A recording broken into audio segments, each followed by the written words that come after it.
Hi, everybody. Hello. Welcome to Super Breakfast Friends Club. The show that this is. This one. Right here. Oops, I meant to be on a different show this week. Oh, thank God. I don't want to record. Well, I guess since I'm here. Oh, fine. Play the theme song.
Why do people watch this show?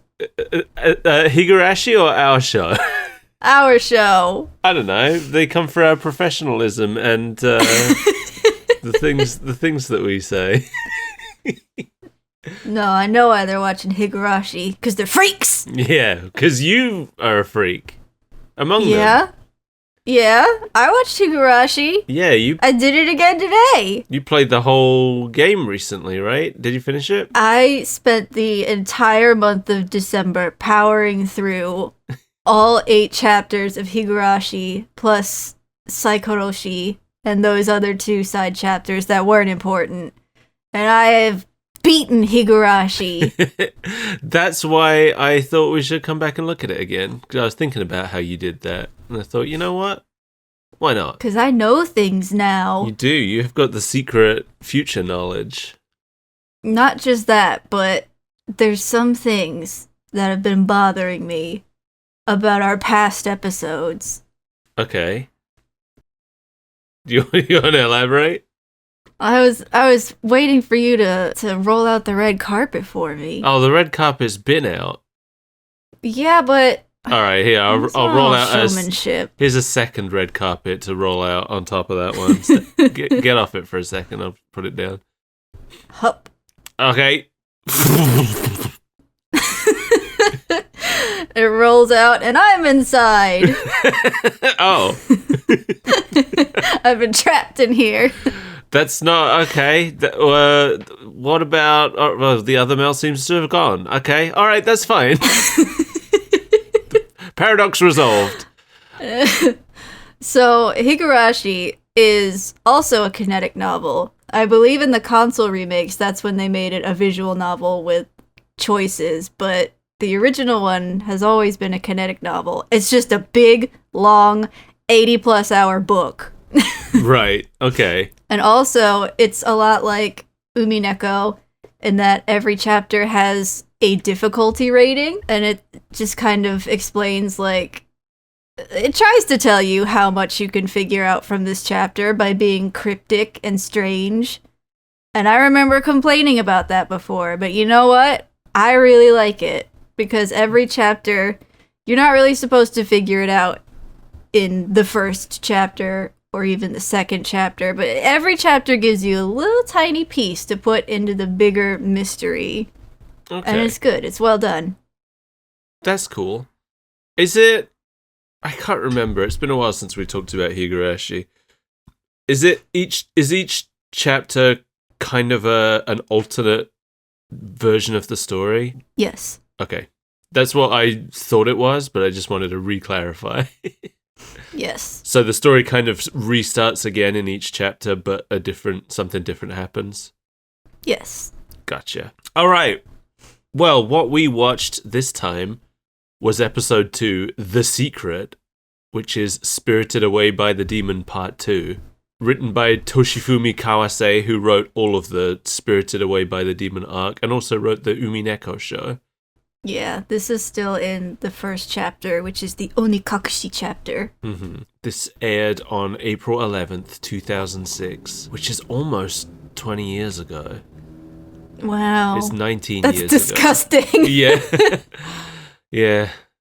I didn't actually realize it wasn't intentional that we're watching this. I mean, this will actually be... Wait, will this episode be going out on the anniversary? No, just after. No. The day after the anniversary. This episode will be coming out. Which wasn't intentional, but it's happening. We've been talking about revisiting this for months, but then it's like, oh, there's another anniversary. We do a lot of anniversaries. Let's not watch anime. All we've watched is anime. It was a lot of anime anniversaries over the past 6 months. I feel like this year isn't quite as heavy on the anniversary stuff as there was a lot of 1994 and 2004 and 1984 video game releases, I guess. Yeah.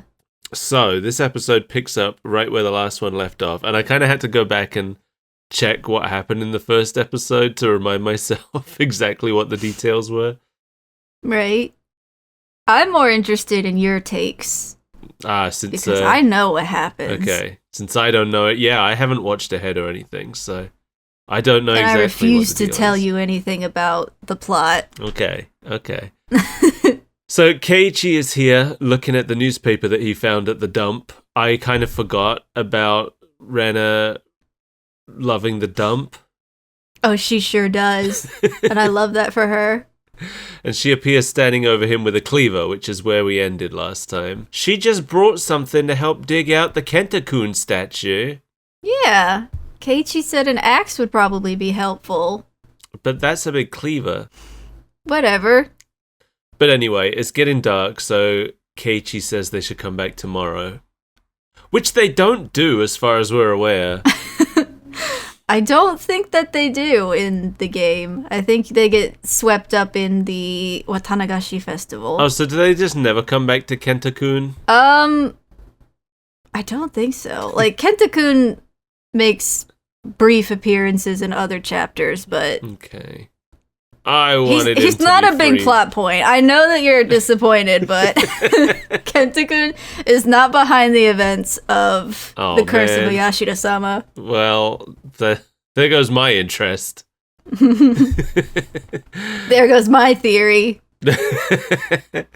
So, back at the club, the games club that they have at school, Mion tells Keiichi about the upcoming Cotton Drifting Festival. Yay! And Rika's on the festival committee. It's a festival where they take their old cotton products, they scrape all the cotton off of them, I guess, make little cotton balls out of it, and then they let the cotton float off down the river as a thank you for the service that the cotton did for them. I thank them for a job well done. Is this a real festival? Do you know? No. It's not. No, this is a fake cultural festival for this fake town. I like it. It feels like a real festival. It also feels kind of wasteful, but... It's like old mattresses and stuff. What else are you gonna do? I like festivals where you send things floating off down the river. Hopefully biodegradable things. So as they're on the way home, they come across Jiro. Remember him? Tomitake-san! Of course I remember him. I remembered him. He's out photographing birds when Keiichi, Rena, and Mion find him. And he says he plans to stay to photograph the festival and then head back to Tokyo. It turns out the girls already know him. Yeah, he comes like every year. Or they say he comes a few times a year, right? I think they said. Yeah. But he's always there for the festival. Right. Yeah, he comes to photograph other seasonal festivals as well as the birds in the town. Now it's the festival. Yay!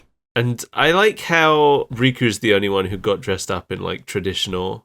I guess, you know... Riku? Rika. I meant Rika. Rika is the shrine maiden of the Hurure Shrine. She doesn't have a choice. Okay. Because she's actually, like, performing the festival, right? Yeah. I thought it was a bit strange that Jiro apparently follows this group of children around the festival, taking pictures of them doing all the festival things. Well, see, what you don't understand is that this scene that they've wrapped up in a montage of about 15 seconds is an entire chapter within this chapter that you have to read. Oh, I figured. I figured there was probably a lot to the festival. And it's like with any of these shows, right? They've got to take... This is the thing. Whenever they're adapting a video game, it's always like, all right, well, now you've got to take something that was probably like 40 hours long, and you've got to fit it into 10 episodes that are 20 minutes each. Onikakushi is one of the shorter chapters, and I think it still took me like 8 hours to read it, Right. 8 or 9. Yeah. So Jiro is actually, he gets caught up in their games and he's playing with them. Oh, okay. So he's like going around the festival with them in the story. Yeah. Gotcha. That makes more sense. It sure just seemed like he was following them. No, they forced him to play with them. So the festival itself happens, and we're told that the idea is that the cotton, as you use it, absorbs all the bad stuff from the body. I guess all the like spiritual evil that accumulates in the human soul. All over yourself, and it sucks the evil out of you. And then you send it away down the river. Yeah. To cleanse yourself. Yeah. Bye-bye, sins. Once the festival's done, Keiichi's walking alone home, and he like seems to suddenly realize that Rena isn't with him. It's like, you just realized now? Yeah, he gets separated from the group and gets lost. Oh, is that what happened? Yeah. I just figured he was heading home, and then like halfway home he's like, hold on a minute, wasn't I like walking someone? Rena! This scene takes place close to the shrine ground, so he's not like close to home. He's just been separated from the group. Okay, the show doesn't make that clear. To me, it just looked like he was going home after the festival. They're still by the river, right? They're like standing... Yeah, he's like walking along the river, yeah. It does look farther away though, doesn't it? Yeah, it looks like it's kind of in the middle of nowhere. But this is where he finds Jiro talking to a blonde woman who we haven't seen before. And she knows his name. Yes. And he doesn't interrogate that at all. He does in the game. Okay. Hinamizawa is a small town where everybody knows everybody, Okay. and he's kind of disappointed in himself for not knowing who that is, even though she knows him. Oh, okay. Because, yeah, the show, she just, like, immediately addresses him by name and asks how the festival was, and then he's like, who is this woman? And then just drops it.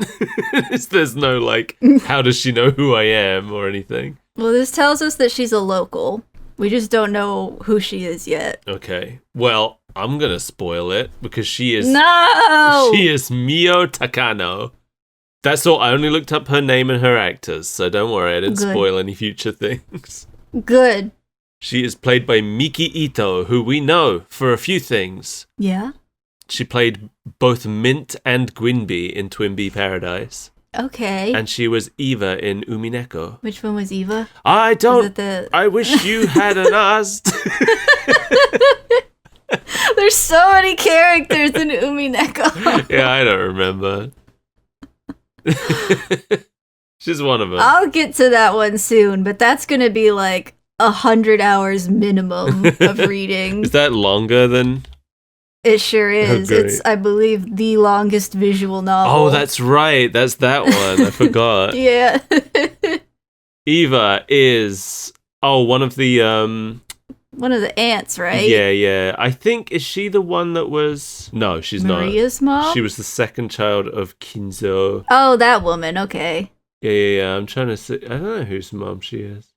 If she's anyone's mom. Husband, son. George is her son. Which one is George? I don't know. You can't say George is her son The black... and not know who George is. Black-haired glasses boy. Okay. Yeah, okay. I think I remember him. In English, she's played by Karen Strassman, which was a name I was familiar with. So I thought we talked about her before, but we haven't. That's just any name then. Yeah, she is the current voice of Rouge the Bat, which is probably why the name was familiar to me. She also played Luchika and was the 18th possible voice for the player character in Monster Hunter Rise. 18th? You know, I missed that. Yeah. I know that they're fully voiced now, so they're not going to hire 20 actors to do the same lines over and over again, but just pitch shifting my voice, Yeah. I hate it. Yeah, I know what you mean. She also played the provisions manager in Monster Hunter World. Okay. And she was Sky in Shantae. That's the blonde girl who's Shantae's bestie. Okay. She played Fantina in Pokemon Masters. Oh, I know her. She's Anna in Fire Emblem Three Houses, and she played Annette Birkin in Resident Evil. And lots of other things, but those are the ones I wrote down.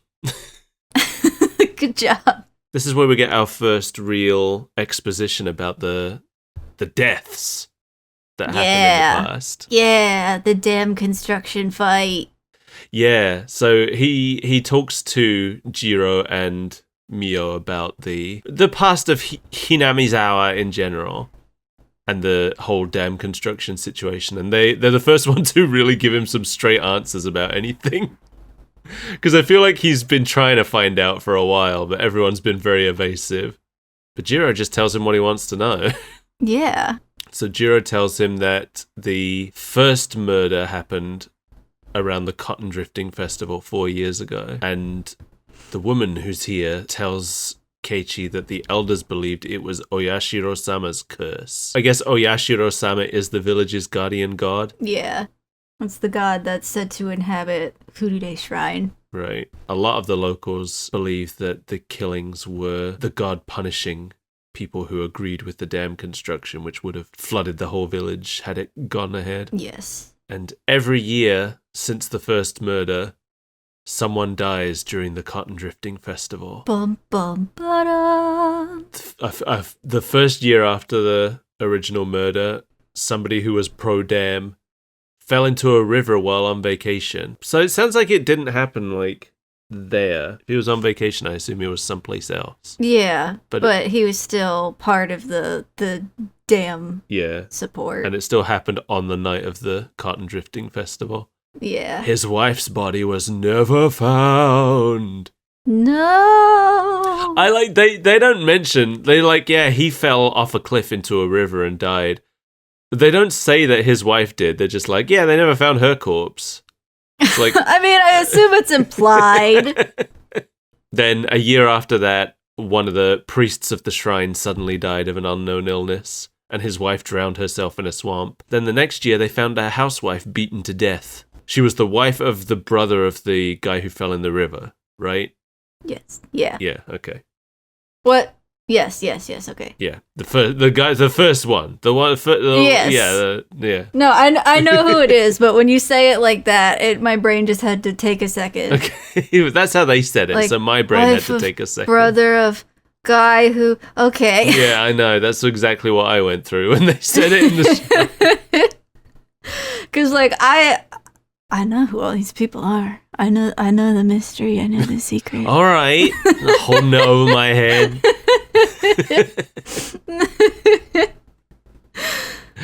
So the next day, everyone's at school, and Keiichi's kind of thinking about the deaths, and they're playing a game that's like, it's kind of like Cluedo, or Clue if you're American.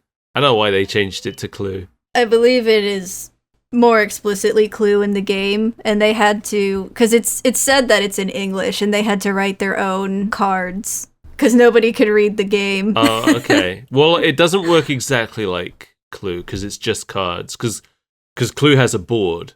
True. And Clue has, the characters are the suspects. But in this, it seems like it's just a card game, and the suspects are actually the players' names written on the cards. Yeah. But it still has the same, like, you've got the suspect and the murder weapon and the location of the murder. It seems like a simplified version.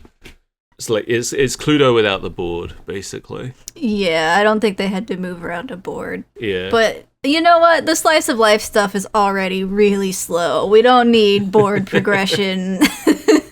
I forget. Did he lose? I think he lost. Yeah, he stinks at this game. But this is also like the first time he's played it.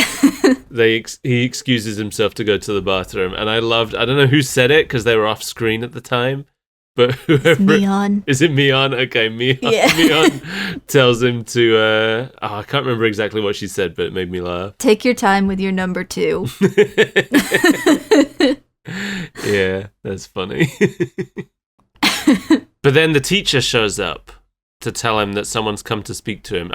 I'm pretty sure the teacher was in the first episode. I don't remember. I think she was briefly, but we didn't talk about who played her because we had so many other voices to talk about. Yeah. So let's talk about it this time. The teacher's name is Rumiko Chie, and she's played by Fumiko Orikasa, who played Ciel in Tsukihime. Okay. Chie is apparently a parody of Ciel from Tsukihime, so I'm sure they were very happy to get the same actor.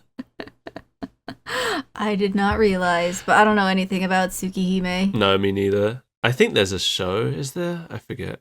If there is, I'm sure we'll look at it eventually. Yeah, we'll get there. Yeah, she's also known for being the voice of Chun-Li in Street Fighter and Diantha in Pokemon. Cool. In English, she is played by Sam Carr, who just had like a handful of minor voice roles. So I think this is possibly another case of her just being like staff at the studio in another capacity who just filled in. Right.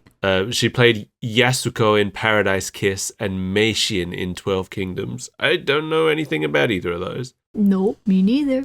There's this older man waiting outside, and he flashes a police badge and asks Keiichi to come sit in his car to talk, because there's air conditioning. Yes. It's very hot in Hinamizawa during the summer.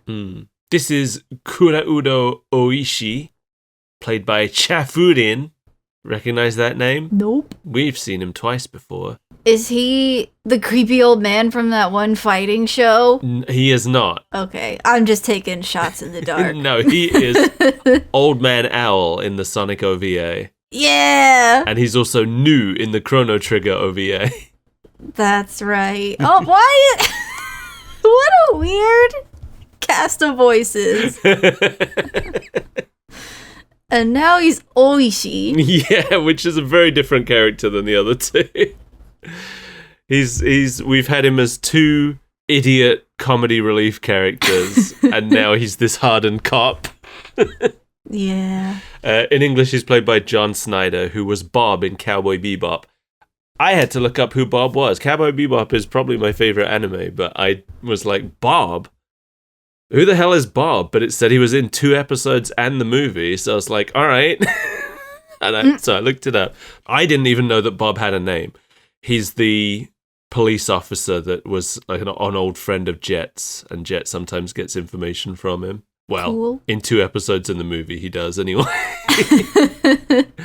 He also played Rao in Fist of the North Star, and I believe he's the current voice of E. Honda. Cool. I like E. Honda. He played Olaf in League of Legends as well. I don't know shit about League of Legends. No. I just know it's toxic. So they get in the car to have this conversation, and was it strange to you that Keiichi's sitting in the back seat? Because I thought that was strange. No, I didn't really think anything of it. What is he supposed to sit in the partner seat of a police car? In the passenger seat, why not? Because he's not worthy of being a partner. Or just maintaining. He's a suspect.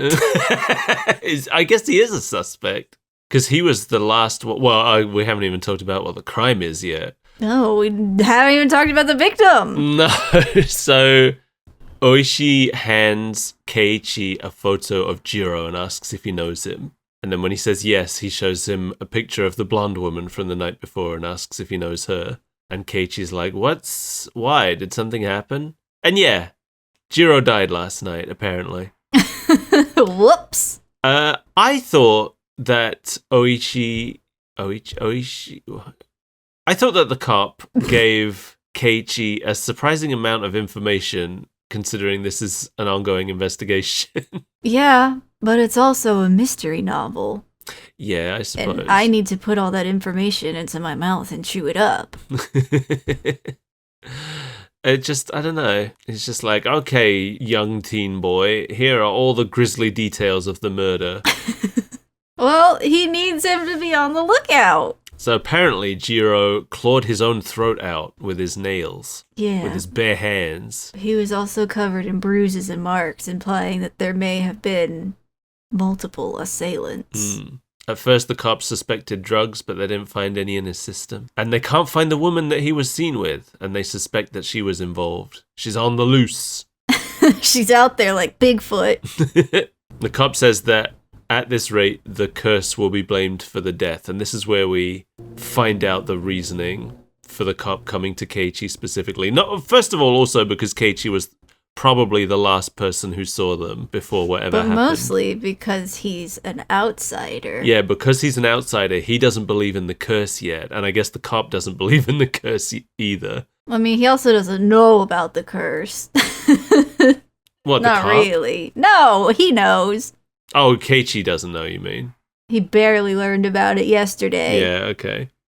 So he basically is looking for help from because Oishi figures if he just leaves it alone, all of the locals are just going to write this off as being the curse and nobody's really going to look too deeply into it. So he's looking for help from someone who doesn't believe in curses because he wants to get to the bottom of what actually happened. So he asks Keiichi to contact him with any info. And to keep it a secret from Mion and the others, because he doesn't know who to suspect. Right. He knows about Mion and the others. Yeah, they're locals. Everybody knows everybody. Yeah, I guess that it's such a small town. Like, aren't they... Is he, like, the only boy at school? Because it kind of seems that There way. are younger boys. He's the oldest boy, but then there's a considerable age gap between him and the other boys. Okay. Because it seems like the class is so small that they're all together, right? Regardless of age, they're all just in one class. Yeah. Yeah. There are a couple younger boys. They show up every now and then. Okay. The next day, it's a rainy day. Keiichi apparently didn't get any sleep because he was stayed up all night worrying about what this cop told him, which is kind of, I feel like, what would naturally happen to any kid who suddenly gets given all the details about a grisly murder that happened. He's been traumatized by the crime scene photo of Jiro clawing his own throat out. Oh, did he see that? I think in the game that's the photo that he shows him. Oh wow! Because like Keiichi doesn't recognize him at first because it's like the autopsy photo, and he's like, "Who's this weird gray man?" And then he's like, "Wait a second." Oh, it was a pretty nice photo of him in the show. Just a regular picture of him smiling. So Keiichi's taking a nap in the classroom, but behind him, Mion and Rena are whispering about someone disappearing on festival night. And he wakes up, he kind of like doesn't fully wake up, but he kind of opens his eyes and listens to them. So they're saying... And that's how he learns about the spiriting away by demons. Yeah, because they say they're not sure if it's the curse or if it was being spirited away by the demon. And Rena says if it's the curse, then she could be next. Bum, bum, ba-da. Then Mion says, but you came back, so I should be okay. And then Rena says, but Toshi didn't. And what the hell are they talking about? I don't know. I mean, I pieced it together somewhat by the end of the episode, but... Well, what's your theory then? What's your working theory? You want to know right now? Are you going to remember at the end of the episode? Yeah. Okay. Anyway, they stop talking about it, and the bell rings, and Mion remembers she's supposed to help her uncle today. So she leaves and the club is cancelled, and Rena and Keiichi are left alone, where he's going through the suspect cards for the clue game, and he finds one marked Satoshi, and he's like, who's Satoshi? And Rena gets defensive and doesn't give a straight answer about it. Well, she does give a straight answer. She says that he transferred out before she transferred in. Yeah, but she doesn't know him. He doesn't believe her because she was talking about Toshi-kun earlier. I don't believe her either. Okay. But on the walk home, Keiichi asks her if they're keeping secrets from him, and she turns it straight back around on him. And apparently he told them he was called to the teacher's office, but she saw him in the car talking to Oishi, and he doesn't answer when she's like, so what were you doing? You know the part where she yells? Yeah. It sounded like she peaked the mic. It did. It did. Okay. I was wondering if it was just my laptop speakers not being very good, but yeah, it sure sounded like they, she was a little bit too close to the mic for that take. 何の話をしていたの？みんなとは関係のない話だよ。嘘だ! She really screamed into that mic. Yeah, she really went for it. It was good. At night, Keiichi gets a call from the bookstore, but it's actually Oishi. He's calling from a Mahjong parlor. I know about those because they're in Shenmue. Oh yeah, Oishi is crazy for Mahjong. I don't know why he's in one now, as opposed to being at the station, but whatever. Hey, I guess this is just to tell us, hey, we're coming back here. it's nighttime, so he's probably done with work. This is some homework he's doing. And his home is the Mahjong parlor. I feel, yeah, it doesn't make a lot of sense. I'm pretty sure in the game he is at the station. I don't remember. That was many hours ago. Okay. I think I prefer him calling from the Mahjong parlor. It's a nice little bit of flavor for him, I think. Yeah, but why are you conducting police business over the Mahjong telephone? Sometimes you just can't wait for the Mahjong and you gotta be there. It's like, listen, I gotta do this police business, but as soon as I'm done, throw those tiles down, get them ready. Have you ever played Mahjong? Not really. I tried a Mahjong game that came default on one of my really old laptops. I didn't know what I was doing. It didn't explain it very well. I've played Mahjong in Shenmue. I've played Mahjong in Yakuza. I've played Mahjong in Nintendo Clubhouse games. I don't understand Mahjong one bit. No. No, there's a whole chapter in chapter 4 about playing Mahjong, and I'm like, what is happening? Yeah, I've had it, like, all three of those games I just mentioned, they all tutorialize it for you. They all tell you how to play Mahjong. But they might as well, like, I don't get it. I can't wrap my head around it. No. I'm sure it's a great game. I wish I knew how to play it, but I keep trying and I keep failing to understand. There are so many complex rules. Yeah. I don't understand what makes a good hand. I don't know. I always lose. I didn't even win the tutorial battle in Yakuza 2. Well, then maybe you need to read that chapter of chapter 4 and learn all the secrets of Mahjong like I did. Maybe Higurashi's going to be the one thing that finally clicks and makes me understand the game. I feel like if you're already familiar with some of the terminology, it might mean more to you than me, who's just sitting there like, oh. No, okay. I don't think so. I don't know. Hanafuda, I understand to an extent. Like, I've played that. I think pretty much all of those same games all have Hanafuda in, and I tried it. And that, although it's still a little bit arcane, I was able to eventually figure out how it worked. But not Mahjong. I cannot get Mahjong. No, I don't think that's something that you can glean just from watching or reading about or... Anyway, Oishi gives him context on the spirited away by a demon thing. So in each of the previous incidents, one person was killed and another went missing. So when the guy fell in the river, the reason his wife's corpse was never found maybe isn't because she died too. She went missing. Maybe she was spirited away by the demon. Right. And then, what was the next one? The guy who died of a sudden illness and his wife drowned in the swamp? Yeah, the priest and his wife who submerged herself in Onigafuchi swamp. Okay, so I guess they just assume that she died in the swamp, but actually they never found her either. They have a suicide note, but they never retrieved the body. Yeah. And then the third one, the housewife who was beaten to death. They arrested her husband, right, as the culprit? No, It was just a drug addict. Oh, that's right. Okay. They arrested someone as the culprit, but her child went missing. And that child's name... Well, it wasn't her child. Whose child was it? Doesn't it say in this one? I thought he said it was her child. Dan Proponent and his wife dying in accidents. Give me 1 second. I'm at that scene right now. I'm reading the subtitles. Oh, hurry up, Oishi. Talk faster. But after the suspect was arrested, we found out that a child of the victim had gone missing. Huh. Yeah, okay. Was it not her child in the game? No. It's her nephew. Okay. Maybe they changed it a little for the show. They made it her child. I think it's probably just the scene is, or maybe the translation even. Maybe. Because it's important. Okay. I guess we'll find out in future episodes. But yeah.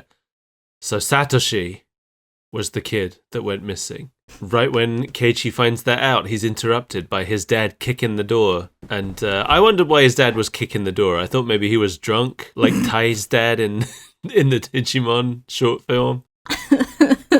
No, he's kicking the door because he's holding a tray with tea on it for 2 people. Right. 2 teas for 1 Keiichi. Keiichi's like, why is it 2 teas? I'm just one mouth haver. And his dad's like, what do you mean? I sent Rena up here. Aren't you guys playing together? Yeah, he's like, you don't have to hide her from me. Don't be embarrassed. And Keiichi's like, oh, wait.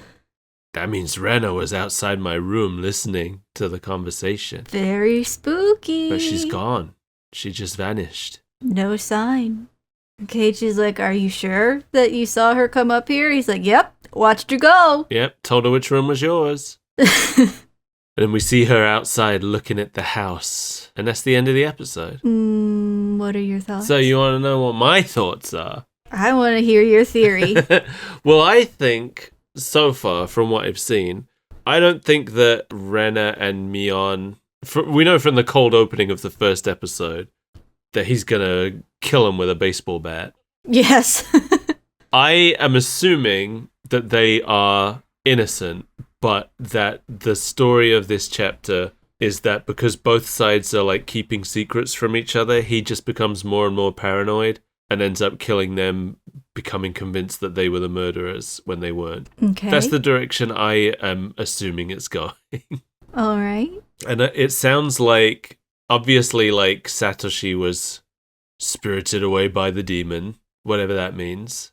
But I don't know how. It sounds like, I don't know, something happened to Rena and she got like nearly spirited away but didn't, and Satoshi got spirited away instead.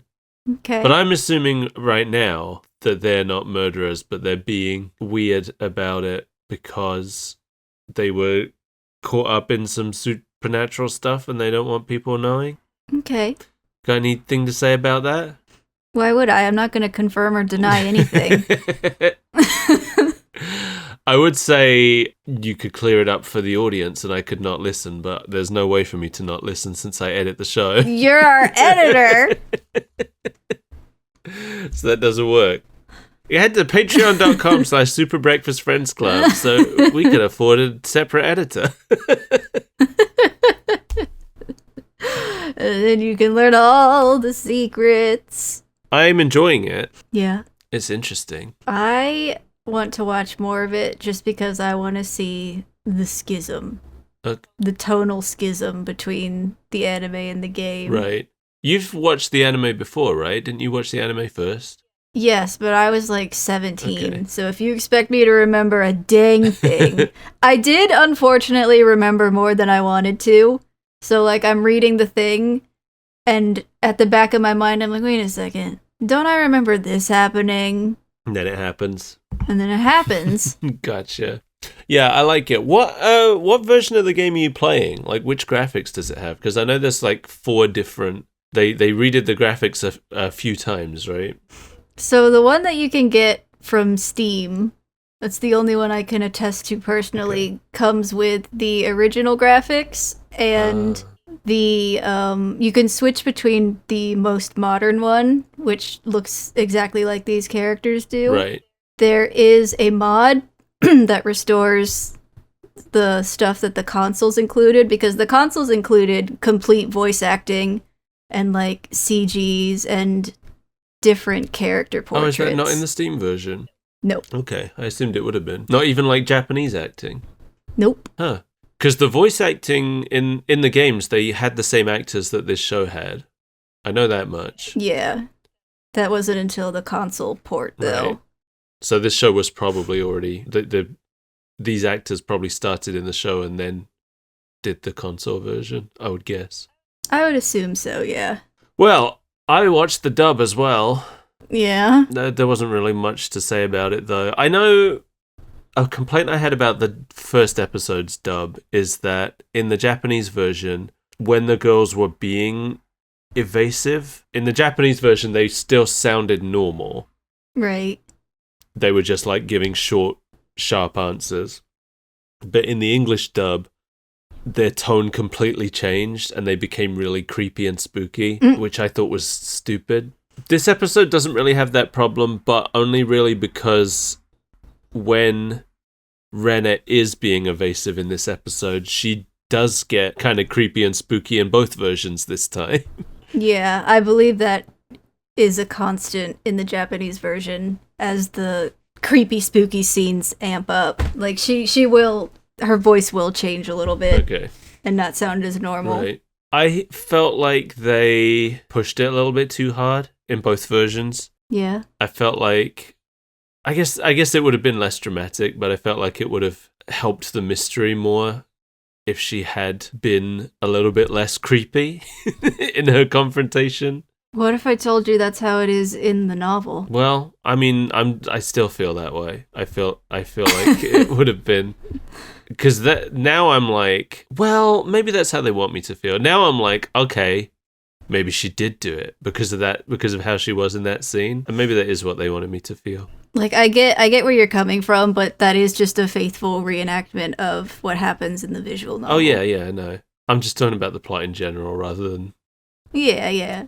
But anyway, maybe if my whole theory about what's happening in this chapter is completely wrong, then I guess I'm wrong about how this should have been handled. I guess I can't really know until I've seen the whole thing how I feel about that. Or spent 80 plus hours reading the visual novels. Or that. What if you read it to me like a bedtime story? I'm not going to do that. Yeah, you wouldn't do that for me. It's a lot of reading.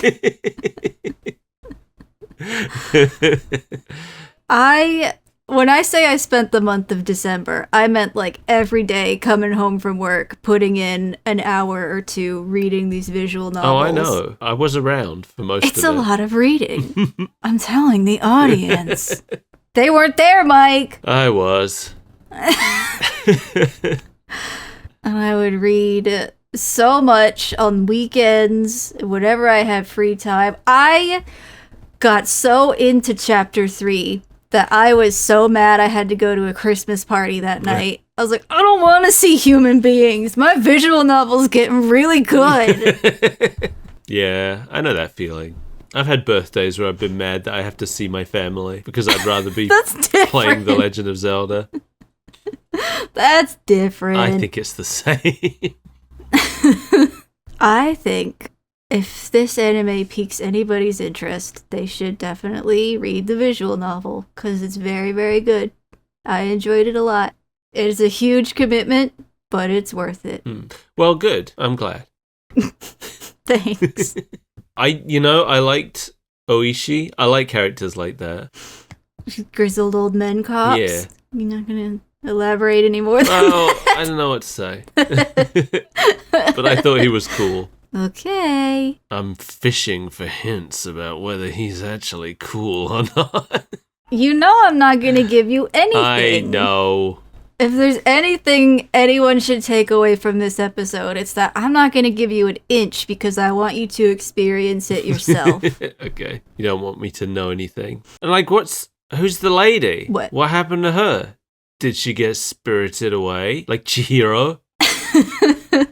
Are her parents pigs now? To everybody interested, Chapter 1, Onikakushi, is free on Steam. Does that cover these whole 4 episodes? It sure does. Oh, okay. It's the entire first arc. I did play the beginning of it, didn't I, when we did our last episode on this? Yeah, you played like an hour of it or something. I think I played up to the point where the first episode of the show left off. Yeah, maybe. But I did not do that this time. No. Maybe I should have. Oh well, I think I can't think of anything else to say. So if you don't either have anything... I have lots of things to say, but I'm forbidden from saying them. Well, only by yourself. Yeah. and I'm really strict about it. Who's your favorite girl now that you finished the whole thing? Rena. Rena, okay. Yeah, she's the best girl. They're all good girls, but Rena's the best girl. I looked at her old sprite. Everybody's got like weird hands in the original sprites. Yeah. They all look a little bit swollen. Rena, I'm okay with Rena. She's really annoying in the English version. Yeah, I know. She's not so annoying in Japanese. It's because they don't know how to translate her speech quirk in a way that isn't super irritating. Well, it's that, but it's also that the English voice plays her like a small child. Like a really small child, like a 4-year-old. Okay, yeah. Because, like, when she goes into cute mode, I can see playing her as a child, but, like, I don't know about all the time.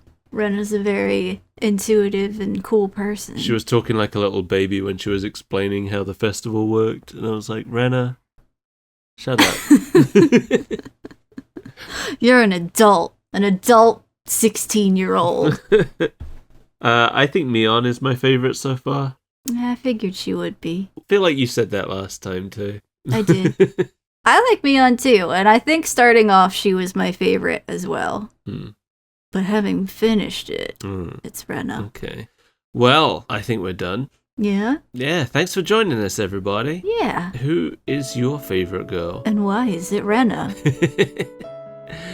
If you'd like to help support our show, please go to patreon.com/superbreakfastfriendsclub, where you can join our club VIPs, Mark Kelly and Jamie Core. Thanks, friends. Or Jamie Core and Mark Kelly, if you prefer. Switching it up this time. Yeah, I just switch it up more. I just list them in the order that they're listed here. But there's no, like, preference, you know? Whatever order you want. You know how sometimes names just sound better in a certain order? I feel like Jamie Core and Mark Kelly and Jamie Core both sound equally good, though. I don't know. I favor the latter. I don't remember which one I said second, so I'll take your word for it. My name's Skull Pirate Mike. That's my legal given name. My parents called me that.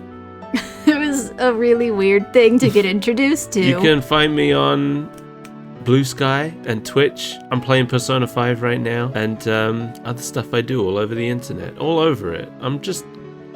People keep commenting on how many different things I do, and I always feel like I'm not doing enough, but maybe I'm doing too much. I don't think you're doing enough, because you're not reading Higurashi. Okay, what about you? What about me? What are you doing? Mostly playing Monster Hunter. I have depleted all content, but I am not ready to physically stop. Well, there'll be more content. I know. There's always more around the corner. Yeah, I needed to take a break from visual novels, because not only did I read that honkin' stonker Higurashi, but I was reading more after that. I was like, I need to not read books for a while. Well, you know what? When I do, maybe I'll pick up Umineko. Yeah, and then maybe we'll watch more of it. I have to finish The House of Fata Morgana. I started that, and then I was like, I can't read another word. I can't read another drop. Is that the one I got you?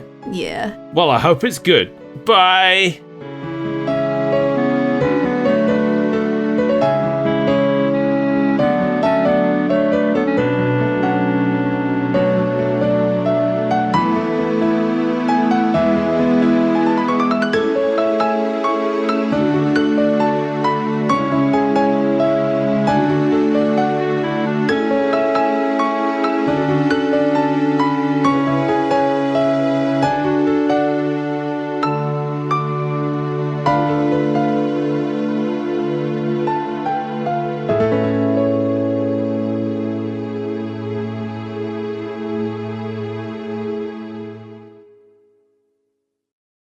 We need to wrap up the show. Why? Oh, should we just keep going? No, I'm just wondering why you're in such a rush. Do you have to poop? No, I just thought the show was over.